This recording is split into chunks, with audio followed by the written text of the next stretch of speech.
Bien, bonsoir à tout le monde. Je vous remercie de m'avoir proposé de vous parler de l'entorse du ligament collatéral médial du genou, ainsi que d'une notion importante actuellement, qui est connue depuis une dizaine d'années, mais que l'on a en fait dans notre pratique courante depuis qu'on exerce. C'est le return to play en anglais, retour au jeu, et qui nécessite en fait pour valider ce retour au jeu d'avoir validé des critères médicaux fonctionnels que l'on verra tout à l'heure. Alors d'un point de vue anatomique, ce ligament collatéral médial est tendu depuis le condyle interne, condyle médial, jusqu'au plateau tibial médial. Il est tendu, il est plat, il est large. Et ce qui est intéressant et important, c'est de reconnaître également ce ligament postérieur et oblique, le POL, en arrière du ligament collatéral médial, et qui va donc être un élément aussi important de résistance au traumatisme. Sur l'IRM de droite, on voit très bien le ligament qui normalement devrait être tendu, mais qui en fait, là, est le siège d'une rupture distale, et on voit cet aspect en zigzag un petit peu en regard du plateau tibial interne. Alors d'un point de vue clinique, on reconnaît 3 stades à cette entorse, et c'est la laxité qui va déterminer le stade 1, le stade 2 et le stade 3. Le stade 1, c'est l'atteinte de quelques fibres, il n'y a pas de laxité en valgus, dès lors qu'on met en tension le ligament.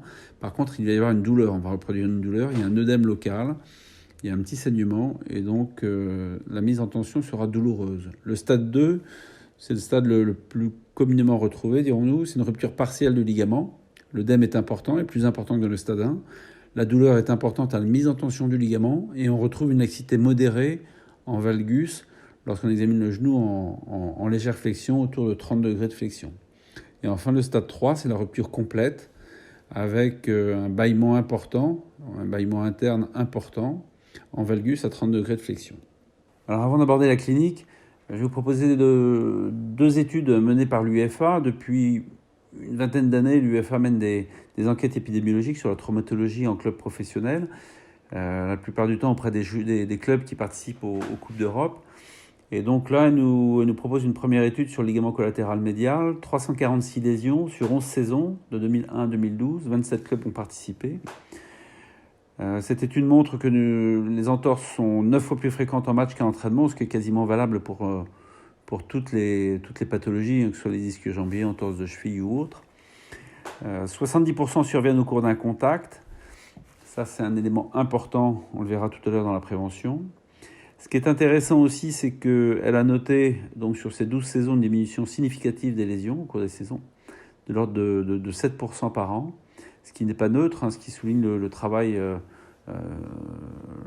des staffs médicaux, des préparateurs physiques éventuellement s'ils participent à la prévention.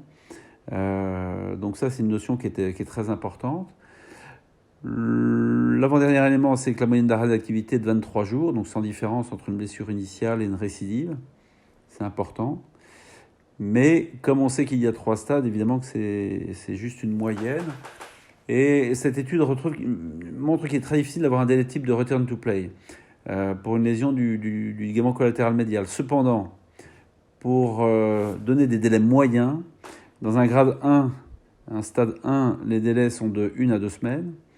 Ils sont de 3 à 4 semaines pour un stade 2 et au minimum de 5 à 7 semaines pour un stade 3 non opéré. Donc voilà pour la première étude, un élément important à connaître. Dans cette seconde étude menée par l'UFA, donc sur 3 saisons, 2013 à 2016, 51 équipes ont participé.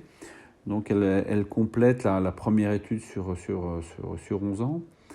Il est noté que la lésion du ligament collatéral médial représente 3% de l'ensemble des blessures, la plus fréquente au niveau du genou. Elle confirme, comme au cours de la première étude, que les 3/4 des lésions surviennent à la suite d'un contact. La plupart du temps, c'est un tacle subi, plutôt qu'un tacle réalisé par le joueur lui-même, ce qui est important en termes de règles du jeu, évidemment. Ça, c'est le rôle des arbitres et des règles du jeu de diminuer ce type de blessure, évidemment, en diminuant le nombre de tacles violents.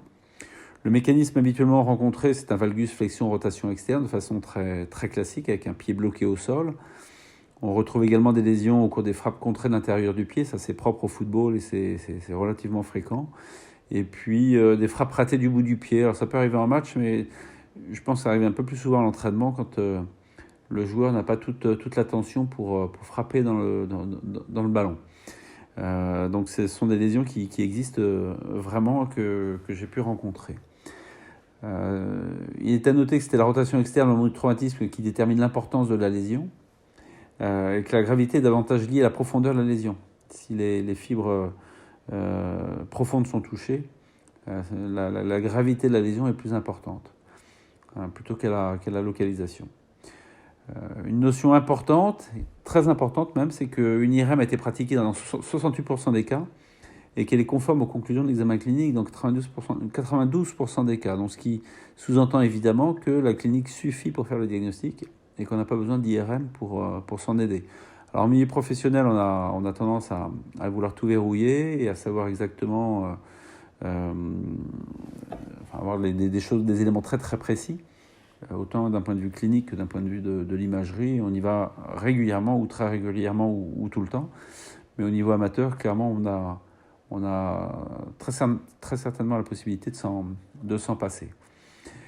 La lésion proximale, ça c'est assez commun et beaucoup plus fréquente que la lésion distale, 80% des cas.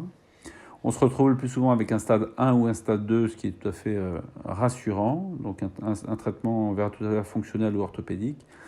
Et de fait, le traitement est exceptionnellement chirurgical puisqu'il est réservé au stade 3 pour ceux qui souhaitent le pratiquer, puisque tout le monde ne prend pas la même option en face d'un stade 3. Pour terminer avec cette étude, elle conclut que l'utilisation d'une attelle pour les stades 2 est associée à une plus longue durée d'inactivité. Ça, c'est un élément qu'on verra tout à l'heure dans le traitement, évidemment, qu'on va mettre en place.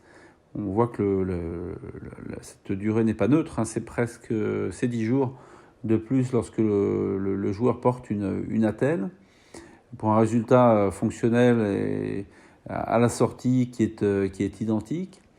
Elle rappelle qu'il ne faut pas donner d'anti-inflammatoire les premiers jours, il ne faudrait pas en donner. C'est la tendance actuelle pour beaucoup de pathologies et ça se justifie. En fait, on doit respecter le phénomène inflammatoire au mieux, au plus, et donc on peut s'abstenir d'un traitement anti-inflammatoire les premiers jours. Il est important de savoir que la laxité résiduelle n'est pas un problème en soi. Elle est quasi systématique, elle n'est pas forcément très importante évidemment.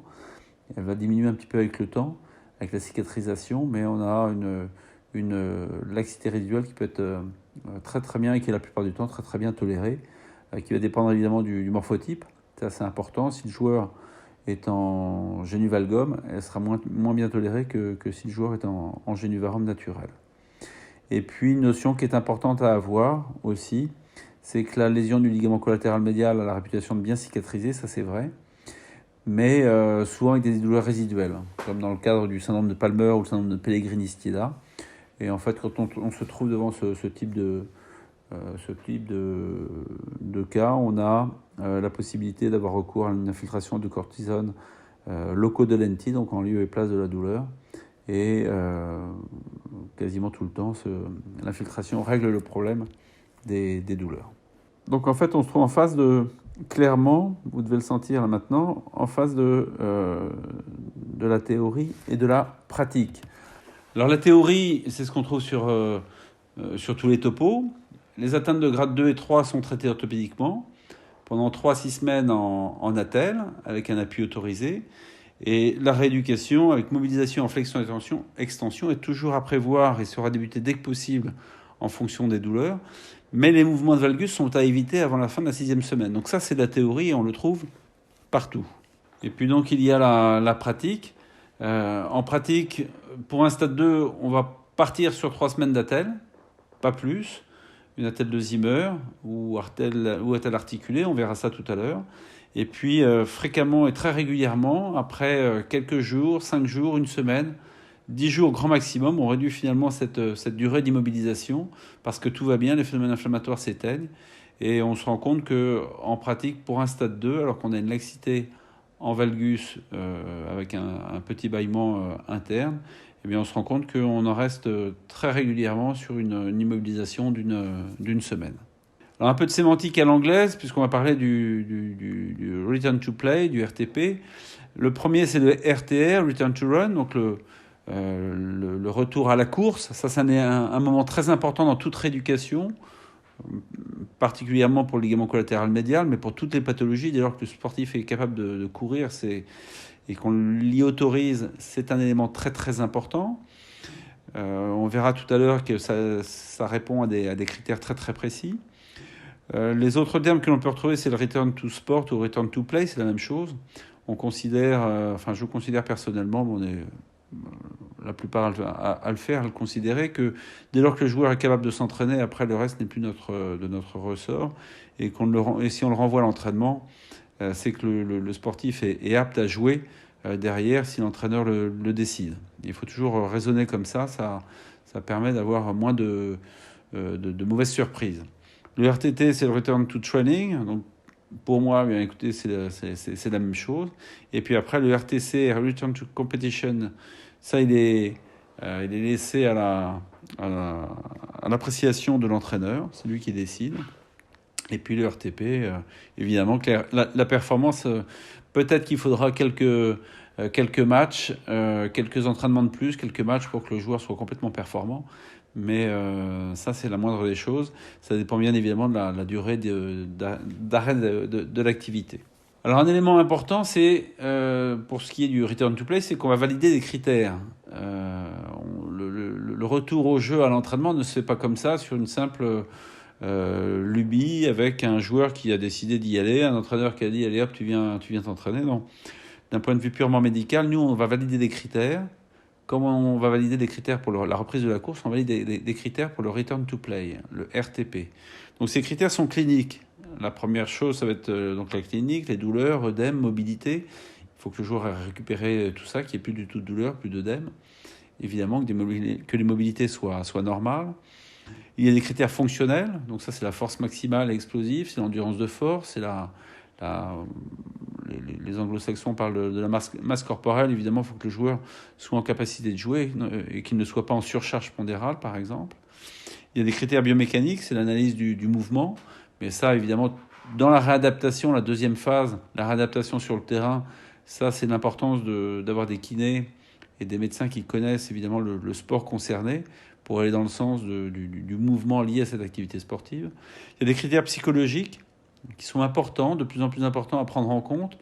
On se rend compte que les sportifs, quand ils retournent sur le terrain, eh bien, il y a une espèce de peur de la récidive, il y a un stress général. Alors c'est particulièrement vrai pour les pathologies longues, pour des ruptures de croisés, après ligamentoplastie par exemple, mais on peut le retrouver sur des pathologies type ligament collatéral médial, avec, quand il y a eu un geste traumatique particulièrement traumatisant, agressif, eh bien, il peut y avoir une appréhension du sportif qui peut le pénaliser.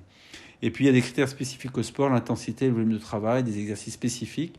Là encore, pour tout le staff médical, il convient de bien connaître son sport pour guider au mieux le joueur.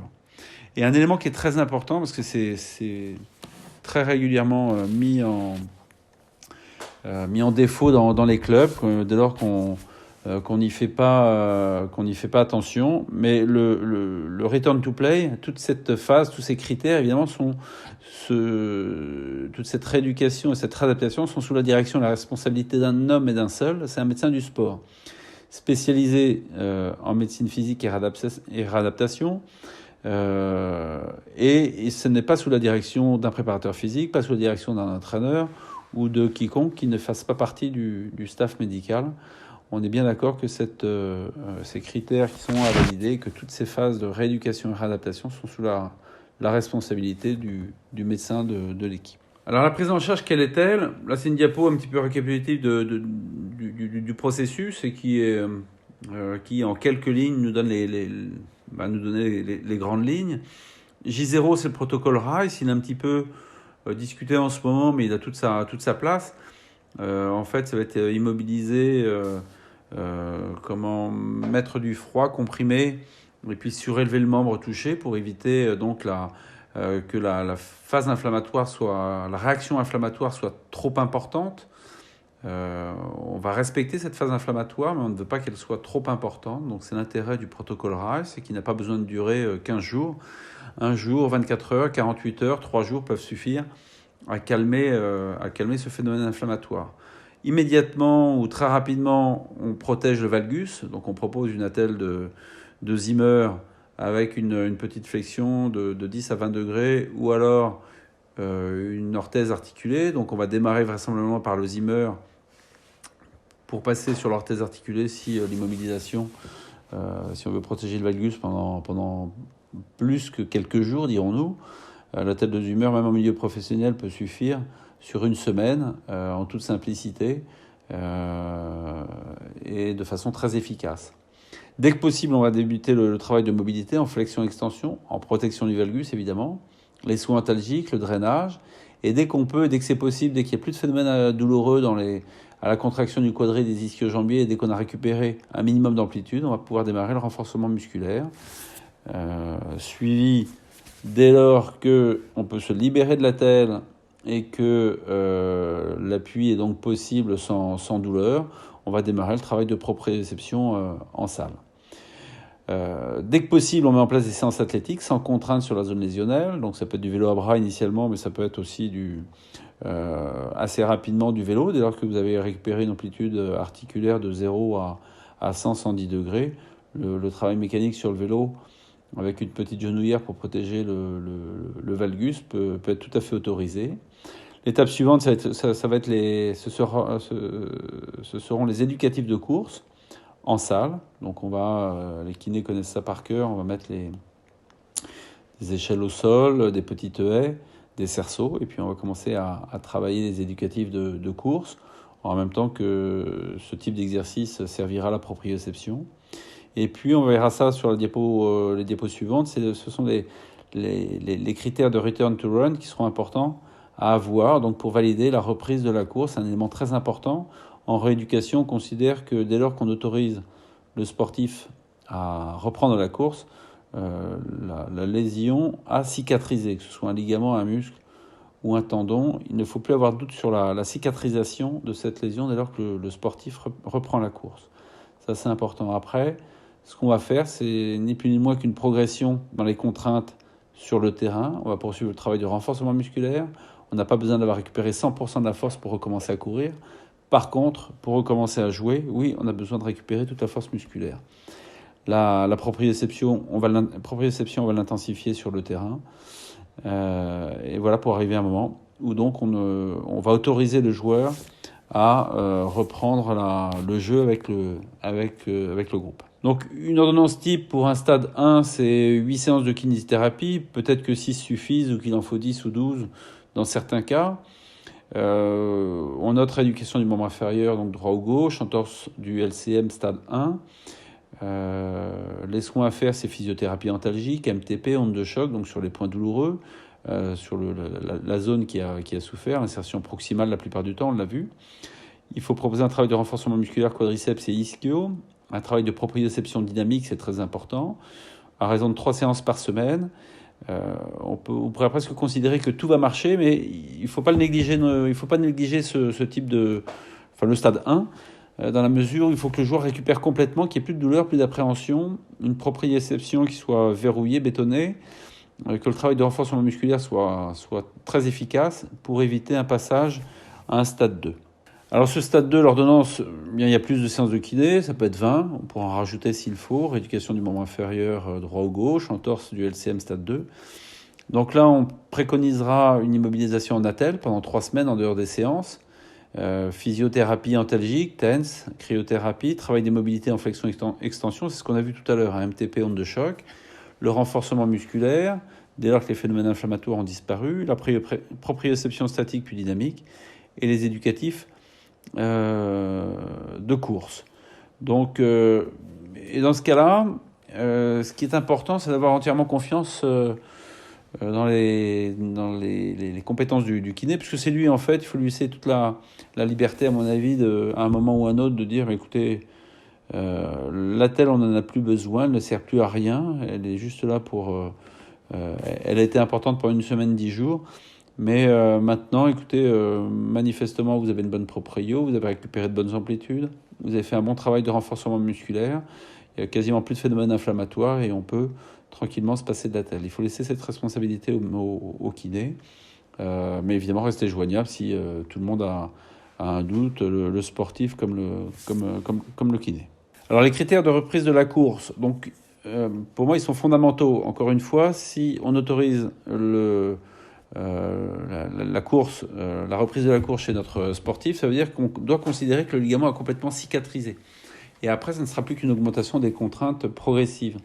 Donc ces critères sont très importants. Et les critères fonctionnels, c'est de façon très logique et très simple une marche en boiterie, fluide, aucune douleur au quotidien, pas de majoration d'une gêne en fin de journée, monter et descendre des escaliers sans problème, peut-être pas 4 à 4, mais on n'a aucune appréhension à monter et descendre des escaliers sans céder de la rampe. Ça, c'est un très bon signe fonctionnel. Les éducatifs de course sont correctement exécutés en salle chez le kiné. Et puis, un élément important que j'aime bien souligner, c'est la progression dans la rééducation et dans son contenu. On peut imaginer que ces critères fonctionnels soient validés si le sportif s'assoit ou s'allonge dans un fauteuil, dans un canapé pendant 15 jours avec une attelle. Et auquel cas, il n'aura pas validé ce critère important qui est d'avoir travaillé et d'avoir progressé dans la rééducation et d'avoir eu un certain nombre de contraintes mécaniques et de soins locaux sur ce ligament. Donc très important d'avoir une progression dans cette rééducation et son contenu. Les critères cliniques, ce sont la disparition des phénomènes inflammatoires, ça c'est primordial, important, parce que dès lors que vous allez remettre le joueur sur le terrain, vous allez réactiver éventuellement sur les appuis, sur le travail avec ballon par exemple pour le footballeur, vous allez réactiver les phénomènes inflammatoires s'ils ne se sont pas éteints, donc ça c'est très important. Un testing ligamentaire qui est indolore, à la palpation, à la mise en tension, c'est très important. Et on peut presque facilement l'obtenir avec les soins réalisés, les soins de MTP, ondes de choc, de physio. Le saut unipodal est maîtrisé en salle, dans les rotations, droite-gauche, demi-tour complet, tour complet, à droite, tour complet par la gauche, sans aucune appréhension. Et puis ce qu'on retrouve, c'est une force musculaire de cuisse quasi symétrique, pas complètement symétrique, mais avec une très bonne récupération qu'on peut quantifier, avec une asymétrie de l'ordre de 10% qui peut être tolérée. Alors on peut tolérer sur la clinique, la laxité résiduelle, on a vu tout à l'heure que cette laxité est très bien tolérée, qu'on a régulièrement une petite laxité résiduelle, qu'il ne faut surtout pas mal interpréter. Et puis un empattement sur le trajet du ligament collatéral médial, mais encore une fois au maximum, 0 douleur sur le trajet du ligament à la mise en tension et à la palpation. Enfin, un élément important à retenir, c'est qu'il n'y a aucun critère radiologique pour la reprise de la course. Ça, c'est là pour la très grande majorité des pathologies.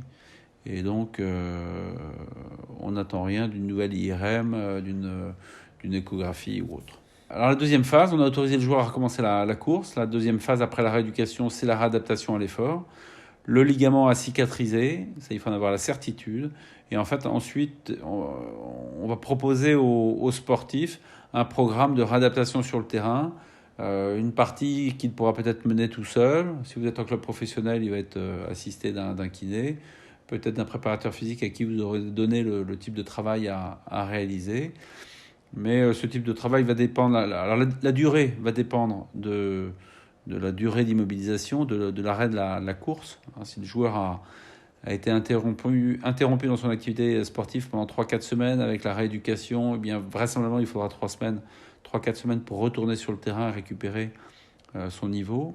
Si par contre il a été arrêté 10 jours avec l'attelle, les soins locaux et qu'il recommence la course au 11e, 12e jour, on peut convenir que 10 jours peuvent peut-être suffire pour le remettre sur le terrain avec le groupe. Donc de façon très logique, on démarre par les courses lentes, ça peut être un footing de 2 fois 10 minutes, 20 minutes, 30 minutes, jusqu'à un travail intermittent long, 4 fois 4 minutes par exemple, ou alors sur du plus court, du 15-15, du 30-30. On va y ajouter, au bout de quelques jours ou d'1 à 2 semaines, un travail d'appui, Donc on va valider tout ce qui a été fait en force musculaire et en proprioception, les changements de direction, on va mettre le ballon.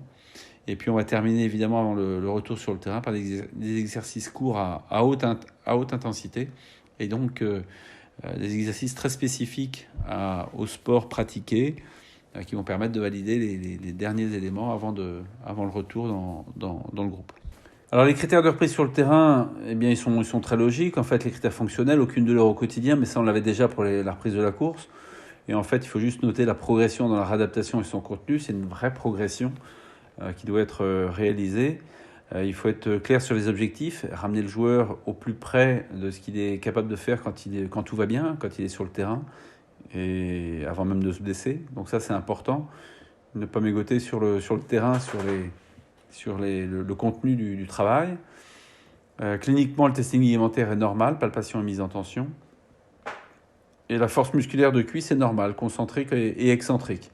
Ça, c'est important pour un collatéral médial de travailler sur le quadri essentiellement en concentrique. On travaillera en excentrique en fait sur le terrain, au niveau du quadri. Et puis pour les ischio-jambiers, de travailler en excentrique.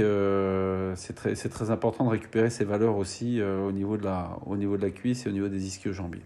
D'un point de vue radiologique, comme pour le RTR, il n'y a pas de critères à attendre au niveau de l'échographie ou de l'IRM pour rejouer au football. Alors comme quelques exemples valent toujours mieux qu'un long discours, je vais vous proposer deux dossiers de lésions du ligament collatéral médial.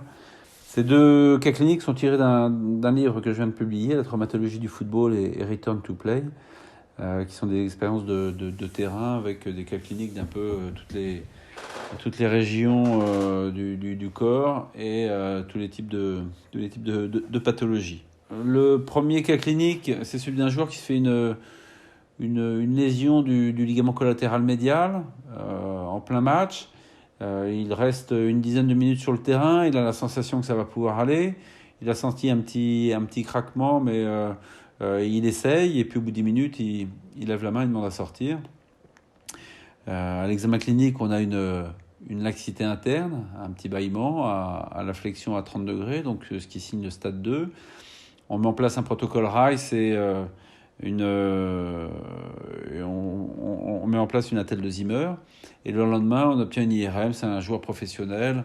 On verrouille un petit peu le dossier comme on le fait régulièrement.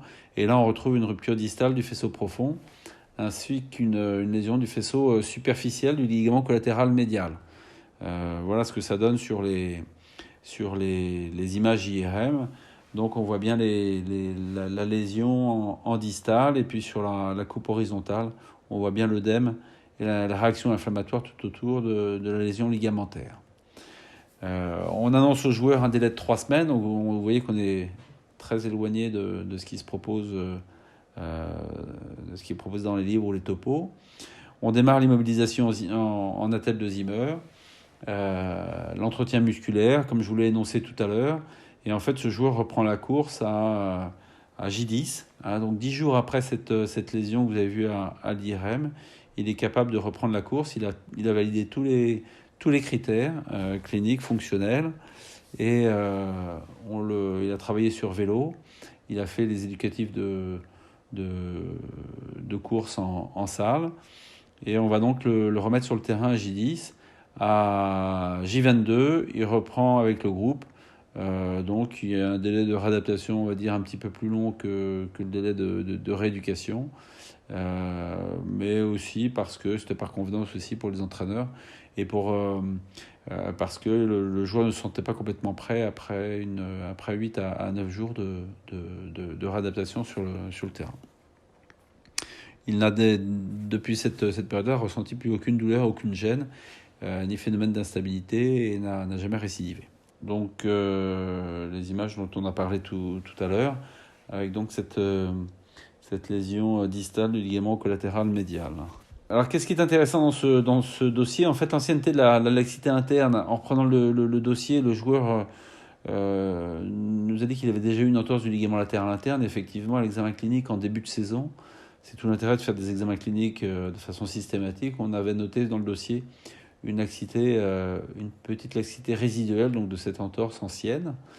Ce qui fait qu'effectivement, cette entorse a été beaucoup mieux tolérée que si ça avait été une lésion initiale. Le fait qu'il ait pu jouer 10 minutes aussi après le traumatisme, c'est toujours rassurant, même s'il n'a tenu que 10 minutes, même s'il il a bien senti qu'il ne pouvait pas continuer. C'est toujours un élément qui va dans le bon sens quand une lésion est tolérée pendant aussi longtemps.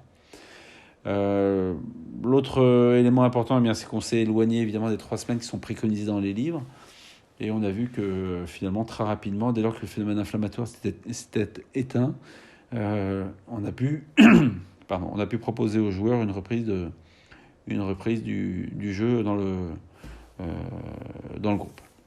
Enfin, dans l'avis du consultant orthopédiste à qui j'avais proposé le dossier, comme j'ai fait pour tous les cas cliniques dans le livre, c'était demandé d'avoir des commentaires d'un collègue médecin de terrain, médecin du sport, médecin rééducateur, orthopédiste, kiné, podologue. Donc, pour ce dossier, j'ai demandé à un orthopédiste de lire le dossier, de voir s'il aurait fait autrement.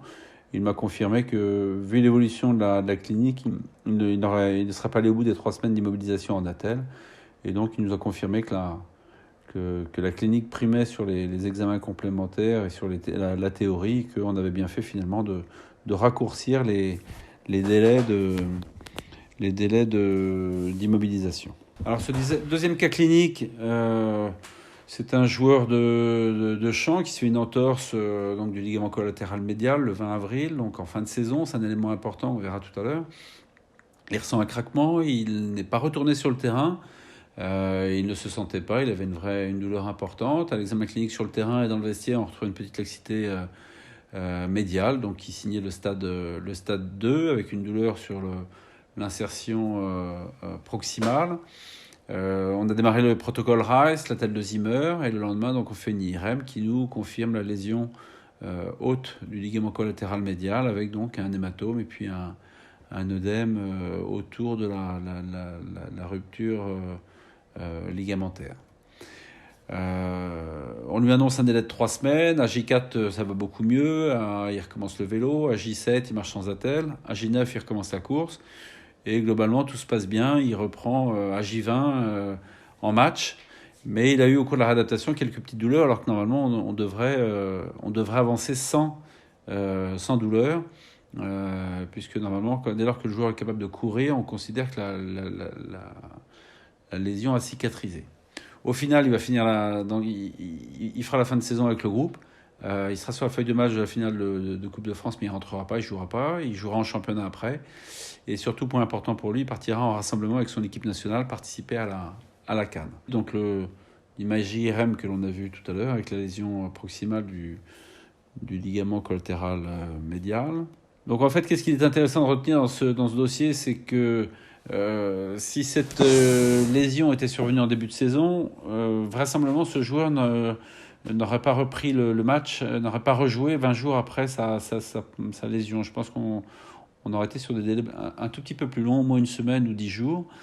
Et c'est important à avoir en tête, c'est que les objectifs que se fixent les joueurs, voire les entraîneurs, évidemment, peuvent venir perturber une rééducation cohérente.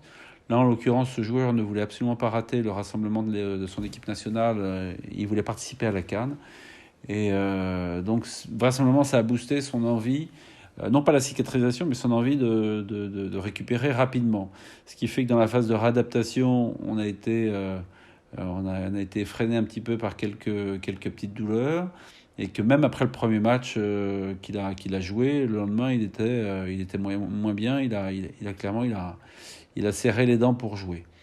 Alors ce dossier, c'est intéressant parce que ce dossier, pour l'avoir proposé donc lui aussi à un orthopédiste pour avoir son avis, lui clairement il nous a dit qu'on avait pris un risque sur ce type de dossier, ce dossier aurait dû nécessiter une immobilisation de 3 semaines en attelle et un arrêt de la compétition d'un minimum de 6 semaines, mais évidemment ce qui aurait été complètement incompatible avec les objectifs du joueur. Donc sans faire n'importe quoi, on a joué un petit peu sur les 2 tableaux. Le joueur nous a emmenés dans un chemin, on l'a accompagné. Voilà, ça se finit bien. Tous les rassemblements de groupe démarrent par des des soins, une période d'une semaine ou 10 jours où on remet les joueurs entre guillemets à niveau, tant au niveau physique qu'au niveau, au niveau des blessures potentielles. Et donc, il n'a eu aucune séquelle ni pendant le tournoi final, ni la saison suivante, ni les saisons suivantes.